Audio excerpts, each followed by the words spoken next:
First of all, Lord, I wish to say that this is a case which goes to the very root of our democracy.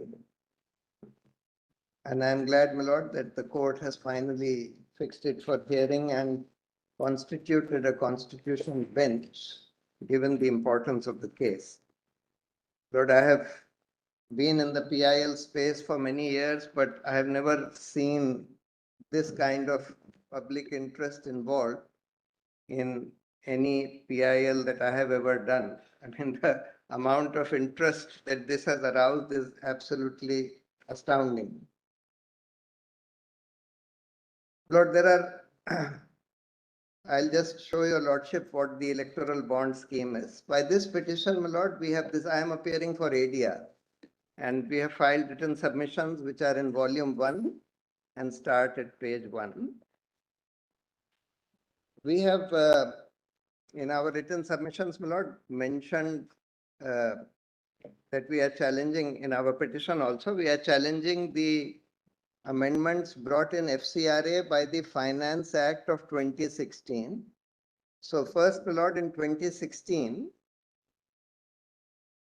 and the issue about whether they could have been brought through the Finance Act or not, I am not pressing right now, though we have taken that issue in our petition. But I am not pressing it for the reason that I want this case to be decided before the elections. I don't want, because I know that your Lordship has issued the finance bill issue to a 7-judge bench, and I don't want this to await that.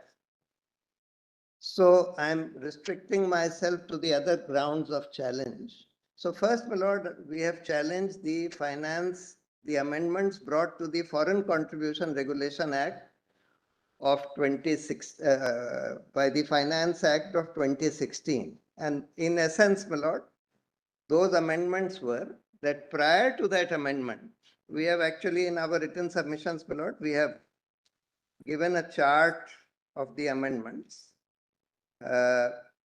And the amendment regarding the FCRA is at page 10. I'm sorry, generally, my lord, we don't interrupt. But by a judicial order, my lords have been pleased to separate and detag the issue regarding FCRA. There is a judicial order passed by your lordships. No, my Lord, So, Lord, he has started with that, my lord. Therefore, it's I'm seems just he has pointing missed out that what order. we have challenged in this petition. If your Lordship just sees, in this petition, which is before your Lordship today, we have challenged the amendments made to the FCRA also by way of the Finance Bill of 2016. And the amendment was that prior to that, the foreign contributions were prohibited to political parties and candidates and public servants. By this amendment, they have effectively permitted foreign contributions by saying that any contribution made by way of donation through a subsidiary of a foreign company which is registered in India will not be treated as a foreign source. So by this amendment, effectively, you have allowed, so for example, my lord, suppose, I'm just giving an example, a foreign company wanted to donate money to a political party. It was earlier totally prohibited from doing so, and in fact, one of these cases went to in fact, this amendment was in a way brought in order to overcome a judgment of the Delhi High Court, by which the Delhi High Court held that both the BJP and the Congress party had received foreign contributions through a subsidiary of a foreign company. At that time, it was Sterlite, which was a subsidiary of Vedant Resources, which was a UK-based company.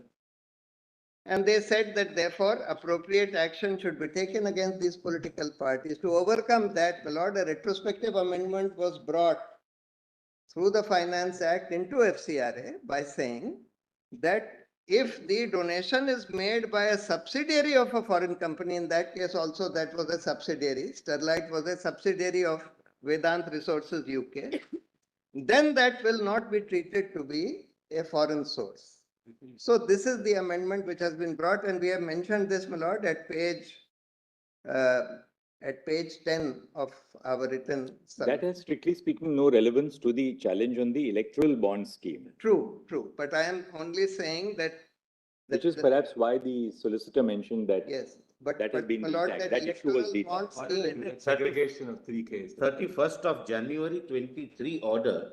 Your lordships, my lord, were pleased to segregate. in this, my lord, the original amendment of brought in by the Finance Bill of 2016 to the FCRA has been All challenged. right, what is the next challenge in your petition? We'll just at least have a broad Yes, yes. purview and then we can go on to Yes, the. yes. So the challenges are all in this chart, if your lordship just sees. Page 10. Page 7, volume 1, page 7, in our written submissions. Yes. So first is the amendment made to the Representation of People Act.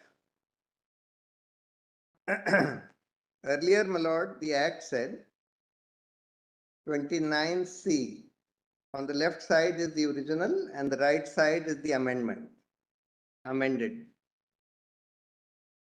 Earlier, my lord, the Act said, RP Act said, the treasurer of a political party or any other person authorized by the political party in this behalf shall in each financial year prepare a report in respect of the following, namely, A, the contributions in excess of 20,000 rupees received by such political party from any person in that financial year. B, the contribution in excess of 20,000 rupees received by such political party from companies other than government Mr. companies Bhushan, in that you are financial at page 10. Pardon, Lord? You are at page 10. Page 10. At the bottom, 7, sorry. Seven. I'm sorry, page 7. Page 10 was that FCRA I had taken. Page 7. Yes. So, left side is the original provision.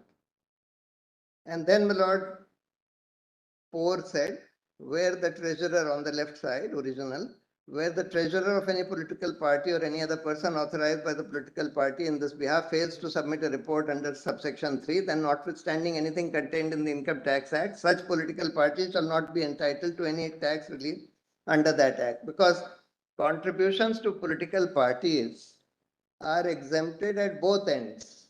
That is, it's exempted at the end of the party which receives the donations from tax, and it is also exempted at the end of the donor. That is, the donor can claim an exemption by way of the donations that they have given to a political party. Now, your lordship will see the amendment. I have highlighted the relevant part. Provided on the right side, provided that nothing in this subsection shall apply to contributions received by way of electoral bonds. So therefore, the reporting requirement as to who has donated to you in excess of 20,000, which was earlier there, has been removed for donations received through electoral bonds. This is the first amendment to the Representation of People Act. Then they amended simultaneously the Companies Act. All these amendments were brought in through the Finance Bill of 2017.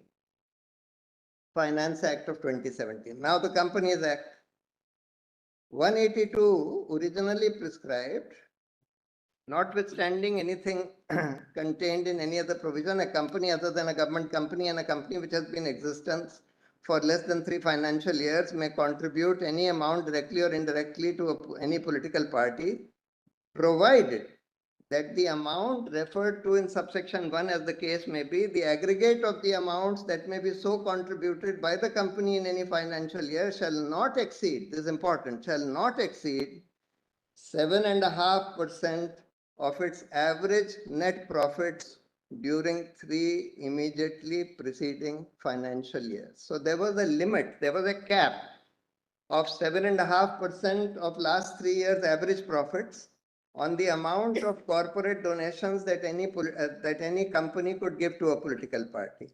That proviso has been omitted by this amendment. So this is another thing other than electoral bond. Simultaneously, my lord, a slew of changes were made. One was, and all these have been challenged in our petition.